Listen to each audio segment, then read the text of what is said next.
If you talk to most PGA Tour players, they will tell you that probably their first or second or third game ever was on a public golf course.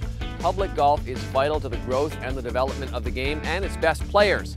Let's take a look now and talk to some pros about public golf courses. Of all those who play golf in Canada, only about 7% belong to a club. That means the vast majority are folks who open up their wallets and plunk down their dollars or credit cards every time they tee it up. Truly, one of the great parts about not being a member of a course is the ability to go and play a different track every time you tee it up. While there can be negatives such as fighting for a tee time and slower play, the upside is you get to experience new designs, different challenges, and a myriad of locations.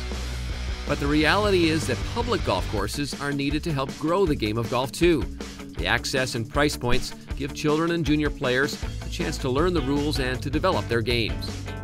Public courses do a good job. A lot of junior programs, a lot of incentive to get the young guys out there and playing the game. So I think, we enjoy getting out when the weather's good and playing some golf. And I think Canada does a fairly good job of keeping access for young players coming up. While private courses get a lot of attention, the backbone of Canadian golf is the public facility.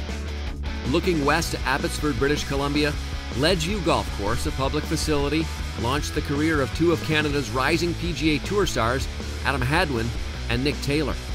I grew up on a semi-private course. It was open to the public, but it was also members as well. I think it definitely helped. It has the pride of the membership, but also public can come and play. And across the world, public facilities play an important part in the development of the game for youth. Look no further than the Old Course at St. Andrews, one of the oldest golf courses in the world.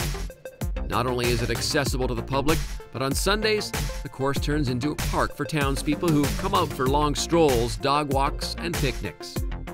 Meanwhile, both Sweden and Australia, nations which have similar standards of living and social programs as Canada, also rely heavily on public courses to develop the game for youngsters. The public golf courses in Australia, there's at least 70% of the golf courses or more are public golf courses. They're an important part of the game. I think it's about getting the kids out there, getting the public out there. Being a small country in the north with not so much great weather for golf, really, that's why we've been good, because it is available for a lot of people and they make it available for kids. It's a lot cheaper probably than it is over here. Conversely, Mexico is full of golf courses, but most of them are connected to resorts for vacationers to play on, and not for the general public. It's not very easy to access a golf course for any kid that would like to learn the game, In Mexico specifically, we used to not have public golf courses up until a couple years ago. It's slowly changing, but it's still perceived as a very expensive sport. So even a kid that, might see that it's a public course, they think they need a lot of money to play. Ultimately, it's the public golf course that supports the growth of the game. It's generally the place where golf fans first swing a club. Without them, golf would simply fade away. Later this summer, SCOREGolf will release its list of the top 59 public golf courses in Canada.